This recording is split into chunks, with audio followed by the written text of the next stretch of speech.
Good evening and welcome to Tucker Carlson Tonight. Happy Monday. No sane American approves of what Russia has done in Ukraine. We certainly don't, and we don't know anyone who does. On Twitter, you see Democrats pretending that their political opponents are responsible for the invasion and somehow support it. So Joe Biden and his staff so mismanaged the world that Vladimir Putin invades Ukraine after Biden told us for months he could prevent that from happening, and yet all of it is your fault. So that's a slanderous lie. In this country, virtually everyone understands that the invasion of Ukraine is bad. It's bad for us and for the world, and Vladimir Putin is bad too. So effectively in America, those are settled facts. We can stop debating them. The question is, what do we do next? Vladimir Putin's badness doesn't absolve us of our responsibility to think clearly about how to protect this country and the rest of the free world in that order. In fact, Putin's badness makes wise decision-making in the United States more important than ever, and yet at the same time, it makes wise decision-making harder to achieve. It's not easy to see the long view when you're angry. A writer called Tanner Green wrote a piece this morning, which you should read. It's entitled Pausing at the Precipice. Greer began by pointing out that Russia has obviously earned our contempt. Most Americans now despise Vladimir Putin. That's understandable. They're outraged. But moral outrage is not enough. Moral outrage is not a foreign policy. In fact, Greer writes, moral outrage can be counterproductive. It's clarifying, but here's the downside. Quote, a righteous reaction may be a dangerous one. In the field of power politics, it is outcomes, not intentions, that matter most. Failure to slow down and examine the assumptions and motivations behind our choices may lead to decisions that feel right in the moment, but fail to safeguard our interests, secure our values, or reduce the human toll of war in the long run. Exactly. Nicely put. Another way to express it would be this. Our leaders could easily turn this tragic and volatile moment into an historic disaster. They've done it before. As of tonight, here are the two main things we ought to be worried about going forward. First, and most obviously, this war could get much worse than it already is. We could see many Americans die. Joe Biden is telling us he will not commit American troops to Ukraine. Biden also claimed he opposed vaccine mandates. So is he telling the truth? Even if he is telling the truth about his intentions in this case, Biden can't see the future. Biden has no idea what will happen tomorrow or next week, much less next year. Nobody does. We do know that already many in Washington are pushing for a hot war with nuclear-armed Russia. They're demanding a no-fly zone over Ukraine. That means American forces would shoot down Russian jets in Ukrainian airspace and also take out radar installations and other facilities within Russia itself. Not surprisingly, the Ukrainian president, Vladimir Zelensky, is on board with this. Why wouldn't he be? He's asked Joe Biden for an American-enforced no-fly zone. But as we said, many in Congress are for it too. Here's Adam Kinzinger. I think this is time where we need to, at the invitation of Ukraine, declare Ukraine a no-fly zone enforced by NATO and the United States. We certainly have the capability to do that. The airspace is still contested by the Ukrainians. We could certainly shut down Russian air operations even if we don't directly engage Russian troops on the ground. We can shut down Russian air operations even if we don't directly engage Russian troops on the ground. So that's a lie. It's hard to overstate how dishonest Kinzinger's claim is. Shooting down Russian planes and taking out radar installations would, by definition, entail engaging Russian troops. If Vladimir Putin is even half as evil and crazy as they tell us he is, and he may be, that could easily spiral into nuclear conflict. So you would only suggest that if you had nothing to lose. And Adam Kinzinger, of course, doesn't. His political career is over. He's disgraced. He has literally nothing to lose. But many of us have a lot to lose. Our country, we have children. So we should pause before we do that. But no pausing allowed. Adam Kinzinger thinks you're a traitor if you're worried about where this might go. Quote, this breathlessness over nukes is mind-blowing, Kinzinger wrote over the weekend. Nothing bad will happen. And maybe nothing bad will happen. But something very bad could happen, and it could happen fast. Adults know that. Anyone with experience knows that. Watch any war in history. And yet tonight, amazingly, some of those adults, and they are adults, favor this anyway. Two former Supreme Allied commanders of NATO, Wes Clark and Philip Breedlove, are pushing for armed confrontation with the Russian military. In an interview with Foreign Policy magazine, Breedlove was honest enough to acknowledge that a no-fly zone would amount to, quote, an act of war, and it would. Thank you for saying so out loud. But Breedlove said, he's for it anyway. Okay. So this is the moment when a functioning news media would step in and start to ask basic questions about what happens next. War with Russia, fine. What does that mean exactly? How far is the United States and its population who would fight that war prepared to take this conflict, and to what end? Once we start bombing Russia, will Putin withdraw his forces from Ukraine? What will be left of Ukraine by that point? How are we sure that Putin, who we say is deranged, won't go nuclear if a war with him begins? And then, among many other questions, what will China's role in this war be? Thanks to the efforts of the Biden White House, China is now Vladimir Putin's strongest ally. The Chinese have just signed a long-term energy deal with Russia. They now have skin in the game. Russia will be powering China's economy going forward. Good job, Biden White House. But because that's true, how sure are we that the Chinese will stay out of a war? How do we know they won't take down our digital infrastructure, which they seem to some great extent to control in this country, et cetera, et cetera? You can think of many questions. But reporters aren't asking any of them. Asking questions is now immoral. Richard Engel, who knows better, he's the chief foreign correspondent at NBC, is now demanding that American troops fight the Russian army. It's a moral imperative. Quote, a massive Russian convoy is about 30 miles from Kiev. The U.S./NATO could likely destroy it, but that would be direct involvement against Russia and risk everything. Does the West watch in silence as it rolls? And of course, the answer is implied. We can't watch in silence. That would be immoral. If you're a good person, you will support a war that could very easily turn into a nuclear conflict. Again, this is moral blackmail. No one in America takes pride at the sight, feels anything but revulsion at the sight of Russian troops within Ukraine. It's wrong. It's destabilizing to the world. It is, in fact, against our values. But how we respond is the question. Thoughtfully has to be the answer, unless we're prepared to risk massive consequences. Now, Richard Haass, who's the president of the Council on Foreign Relations, would, under normal circumstances, be exactly the man you would go to for a wise and reasoned perspective on what to do next. That's his job. Whatever you think of the Council on Foreign Relations, and we don't think much, they are not a radical organization. Their job is to think through the consequences of action, but not anymore. Richard Haass is foursquare in favor of a hot war with Russia. He's calling for, quote, regime change in Moscow, because no doubt they'll greet us as liberators. What could go wrong? Here's Richard Haass. We need now a response of necessity to his war of choice. And there's got to be to raise the economic costs at home, to raise the military costs on the ground. I hate to be so blunt, but the most vulnerable thing that Putin's vulnerable to is dead Russian soldiers. So we have to make sure Ukraine has the means to resist. When did a guy that irresponsible take over the Council on Foreign Relations? And of course, that's not his real job, the Council on Foreign Relations. His real job is being a cable news pundit. And that's kind of the problem with the level of discourse around this war. The problem is that when real people with jobs that convey actual authority start talking like cable news guests, things could go sideways very fast. Dead Russian soldiers. So it's hardly a defense of Vladimir Putin to point out once again that a shooting war with Russia could have massive consequences for us. Because it's not just Russian soldiers who would die. Americans would die too, potentially. Many of them. And by the way, it's not all certain we would win that war. Sorry, it's not. Ask anyone who's familiar with the current state of readiness of the U.S. military. Is victory a foregone conclusion?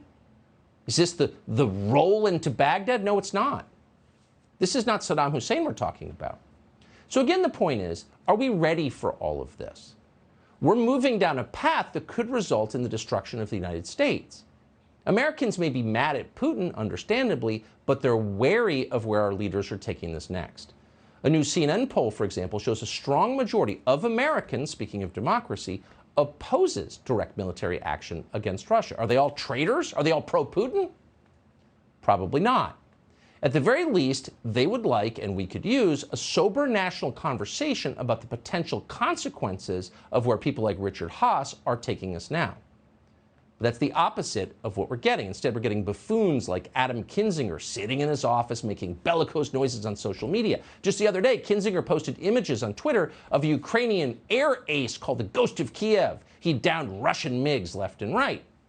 Well, it turns out the whole thing was a hoax, but of course Adam Kinzinger had no idea because he knows nothing. Quote, "The ghost of Kiev has a name, and he has absolutely owned the Russian Air Force," he tweeted. Imagine a sitting member of Congress tweeting about a war like it's a cable news segment. He absolutely owned the Russian Air Force. Really?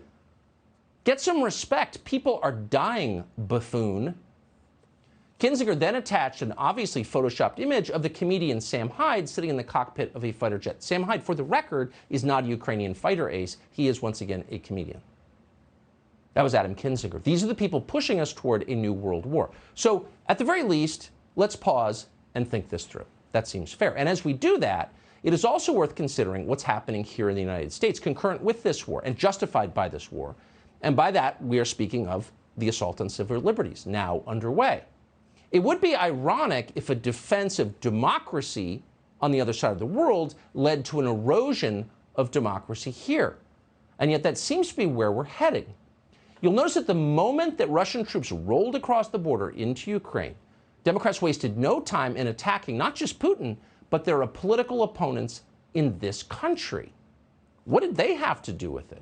Isn't war the moment for unity? We're all in this together. But they leveraged this war and the human suffering that it inevitably entails to make partisan points. One MSNBC regular, in one of the stranger moments you'll see on television, MSNBC has had a lot of those recently, said the whole conflict was the result of a plot engineered by Vladimir Putin's mole, who happened to be the former president of the United States. Trump was installed as the president of the United States in order to weaken the alliances that were preventing Putin from achieving his goals. Alliances like NATO, our relationship with our European partners, our relationship with Ukraine. Trump was put in as a bulldozer. Okay, so we spent maybe 3 years holding up the lunacy of the Russiagate people and the lying as evidence that maybe they shouldn't have a meaningful effect on our national conversation about politics. And yet somehow, through a very unfortunate confluence of events, those very same unbalanced people are now having a measurable effect on our foreign policy. And if you think we're overstating the lunacy, try to follow the logic here. This is what she just told us. So Donald Trump, that would be Putin's man in the White House, tells Europe not to become dependent upon Russian oil, as he did, and to pay more for their own military defense, which he also did and was scoffed at, by the way. And yet, for some reason, Putin then waits to invade Ukraine until his man in the White House is gone and playing golf in Florida. And now it is Donald Trump's fault that Europe is dependent on Russia for energy. It was all part of Putin's plan. Republicans wanted this to happen all along. You can imagine MSNBC viewers, the one who sat through years of this, nodding along. Yes, now the P-tape makes sense. What's scary about this is that it's not confined to MSNBC. The overlap between MSNBC guests shouting nonsensical partisan talking points and true conspiracy theories and Democratic policymakers is profound. So Democratic lawmakers are now pretending there is a large and dangerous fifth column in the United States working for Vladimir Putin, which there is not. And as always, they're talking about themselves. Eric Swalwell, for example, recently took the maximum possible campaign donation from a lobbyist for Nord Stream 2 AG. Now, that's the company making the pipeline that will give Russia greater control over Europe's energy grid and from which the Russian government profits. So Eric Swalwell is taking money from the Russians. And by the way, this is a guy who had sex with a Chinese spy. Has he had sex with Russian spies? We don't know. But you'll notice the one guy who probably shouldn't be calling other people traitors as he takes money from Russian energy interests is whipping around and accusing everyone else of rooting for the Russians. Watch. We have Republicans who are rooting for Russia, and that makes it very hard for President Biden to get the whole country to go along when Donald Trump, Mike Pompeo, and Tucker Carlson are rooting for Russians, and that's being replayed on Russia TV to rally Russians for this cause. You know, it's such an awful thing to say. We hesitated even to play that. It's very common. You hear it every day. The question is, why are they saying that? It doesn't make sense, but it makes political sense. It is an effort to cover their own tracks. Our foreign policy establishment failed to constrain Vladimir Putin. To bring you back to ancient history, like a week ago, they were telling us that sanctions and arming the Ukrainian military would prevent a Russian invasion. Now, they were wrong about that. They've been wrong many times, most recently in Afghanistan. And in fact, now that we're casting blame, if there is any single American who deserves scorn and, yes, blame for the invasion of Ukraine, it would be Joe Biden. Of course, it was his job, self-described job, to prevent it. But of course they won't admit that. Instead, they're attacking you, and they're doing it with partisan goals in mind. Democrats plan to use the Ukraine invasion, this has become very obvious in the last 3 days, in the very same way they used January 6th. So, bad event takes place, no one really is for it. No one defended the riot on January 6th. We certainly didn't. But history is rewritten immediately for partisan ends. So then you take the hysteria ginned up over that event, some of it legitimate, by the way, people have a right to be upset, and you use that to purge the country of the Democratic Party's political opponents. So what do they really hate? Well, listen to them. They hate populist politics. They hate populist politics in this country far more than they hate Vladimir Putin. So they're using this opportunity, this war in Eastern Europe, to shut down domestic dissent in the United States. And you're seeing it, as always, in our allies first. Several of them, including Canada, have banned journalists who don't agree with their view of the war. Again, if we're going to protect democracy, that should start at home. And democracy is defined, literally defined, by the tolerance of the regime for dissent. But no dissent is allowed. So they've pulled RT off the airwaves in Canada. We did that long ago. And that led Mother Jones Magazine to ask this question today. Quote, both RT and Sputnik air in the United States too. Untrue, but whatever, they don't know. Will Biden follow suit and crack down on pro-Russia disinformation? If he does, U.S. cable companies will also need to scrutinize media outlets like Fox News, whose shows, Tucker Carlson's in particular, have parroted pro-Russia talking points. Okay, so Putin invades Ukraine, self-evidently a tragedy, bad for the United States, and we're using that as a justification, because we care so much about democracy, to shut down any news organization, any journalist who questions the Democratic Party. Okay, how did we get here anyway? How corroded have these people become that they're calling for government censorship of dissent and telling us they're defenders of democracy? That's just the beginning. Anyone who supports voter ID laws is a Kremlin agent too. You seeing how they're going to use this? Here's Nancy Pelosi and Barbara Lee to explain. We talked about the fact that the invasion, the assault on Ukraine was an assault on democracy. Barbara took the time to talk about assaults on our democracy in our own country. The fight for democracy is taking place throughout the world. It's not only in Ukraine, but it's in our own country. And we've seen this through the campaigns of misinformation and disinformation. We see this happening in Ukraine. The fact that now we see those are trying to take away the voting rights of people of color, of African Americans, of young people, of seniors, of the disabled. You know, it's not even worth parsing the logic of something like that. You can only feel deep sadness that the people you just saw represent you in our legislature.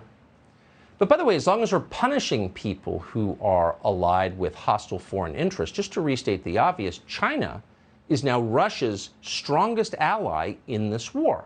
And that has real implications for people like, I don't know, Nancy Pelosi, whose family has gotten rich from China, or the entire American finance sector, same, or Hollywood, or all the people who are now profiting from Vladimir Putin's closest ally. Will they divest of those investments? We'll see. But in the meantime, you should be very aware that there are partisan forces trying to use the war in Ukraine to accomplish political objectives here domestically and gain more power for themselves. It's not just about voting rights or shutting down Fox News. It's about shutting you up personally, your ability to express yourself.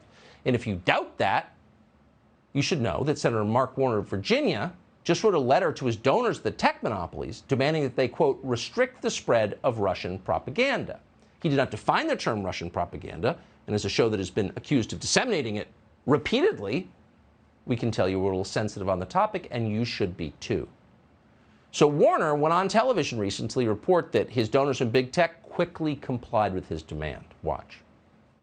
You sent letters on Friday to our leading social media companies, Meta, which runs Facebook, Alphabet, Reddit, asking them to take action to prevent Russian state media, Russian propaganda operations from appearing on their platforms. I want to ask, have you received any responses yet to your request that they take that action? Well, David, The short answer is yes. Virtually every one of these platforms has taken down some of the Russian activity or demonetized, so they're not making money off of RT or Russian ads on real time during the platforms. That's good. I commend these platforms. So contrast that clip with the one from MSNBC we just played. The first is when dumb people do propaganda and tell you that Russia invading Ukraine is somehow about racism in the American South or something. I mean, it's nonsensical. What you just saw is what happens when smart people do propaganda. The CIA shill on the left, the Intel Committee chairman on the right. You'll notice that the CIA shill said Russian state media or Russian propaganda. Just to be completely clear, Warner is not talking about banning Russian state media. He's talking about banning Russian propaganda, a term that he gets to define. He's talking about censoring the opinions of Americans. Now, to be clear, that is not allowed in a democracy. In a democracy, citizens who rule have an absolute right to have any opinion they want, period. That's not an ancillary freedom. That's not some like random thing that we have as an added bonus as Americans. That freedom of speech, freedom of conscience, is the central freedom we have.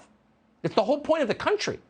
And there is no point in supporting Ukraine if our leaders ignore our own Bill of Rights. And we should demand that they respect our Bill of Rights before they take a single step forward in defense of any other democracy, period.